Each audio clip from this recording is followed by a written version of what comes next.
again. Charles again.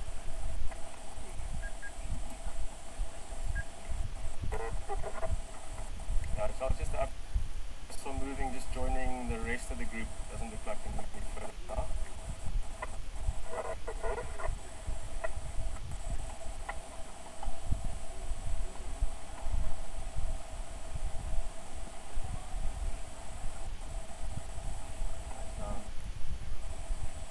Tricky, they're sort of going all spread out a bit. Let's see if we can get another gap somewhere.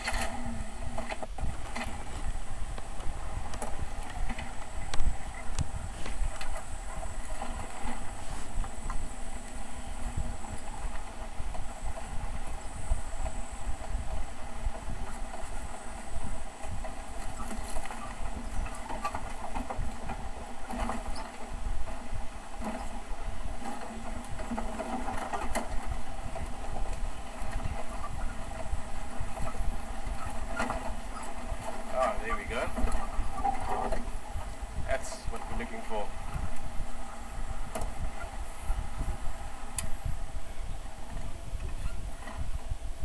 Let's see what they get up to. There's a whole spread of young ones out there, all the cubs spread out in the shade.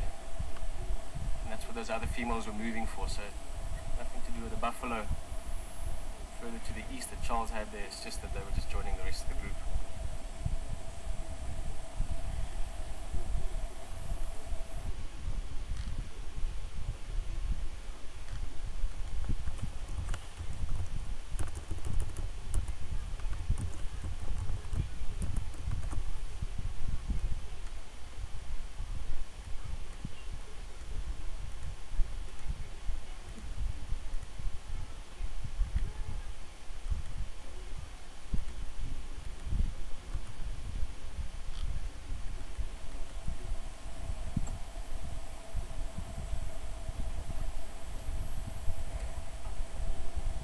It's getting very warm out here. It's probably in the low 30s already. It's only 9 o'clock. I think it's going to get quite hot today, but it'll be interesting to see what these lions do. Most likely not much until the afternoon. Got some nice shade there, a little marula tree that's got enough leaves to provide cover for them. They're all spread out there, so most likely just flick their ears and chase flies away until it gets a bit cooler in the afternoon. Another youngster coming in.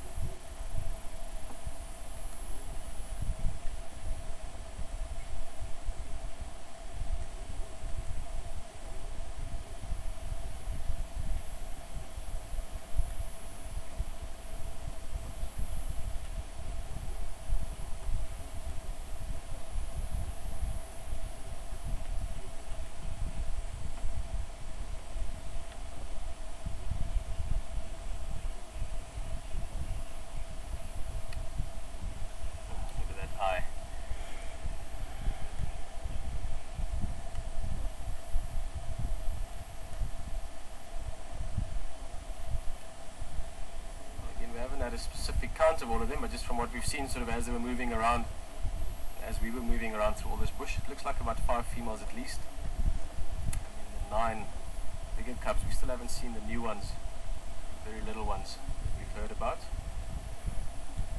the group we've seen a few times over the last month or two. Kungumas.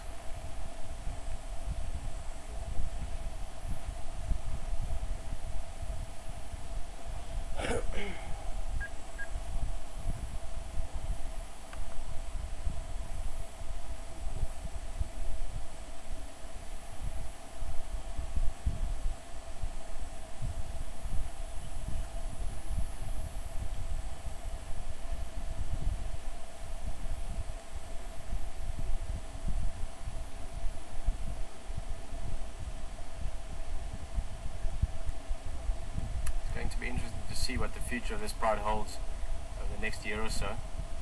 Hopefully we'll get to see them more and more often. They've got a lot of young mouths to feed. It seems the pride itself, all the females and the males are up for that task. They're very successful at hunting buffalo, big prey, lots of food, enough to feed themselves and the youngsters. Imagine as these little lions grow up, when they're a year and a half old, they're eating almost as much as an adult. So it's a lot of mouths to feed. That part looks good. I think the main concern is going to be the Kuhuma males, if they can keep their territory, if they can keep dominance, keep other males out, especially these Mapocho males, 4 males that have been coming around. We haven't seen them, but from the other game drives, heard about them. They tend to come in more from the south and the southeast, even the west. So basically the whole southern section of the Kuhuma's territory, they're right on that boundary, and they do come in. Them or other males, any other males that come in over the next year and a half, 2 years even, will be a very, very real threat for these cubs. So it's going to depend largely on the Kuhuma males' ability to occupy and keep their dominance in this area. Obviously they'll do that literally to the death.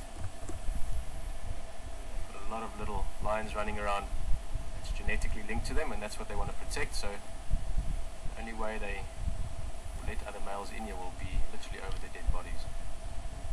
So I think there's a good possibility all these cubs, or most of them, will grow up. Another reason why a lot of young lions often perish is because of food.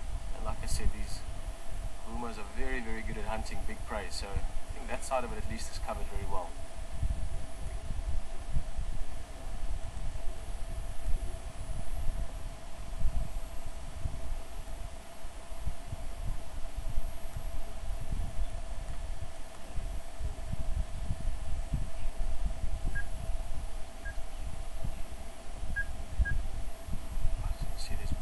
This Rob, I hope she keeps coming. Just moving through the back there. Just saw a bit of movement. Oh, some of the youngsters are getting up, going towards her. What are they going to do now? Let's see.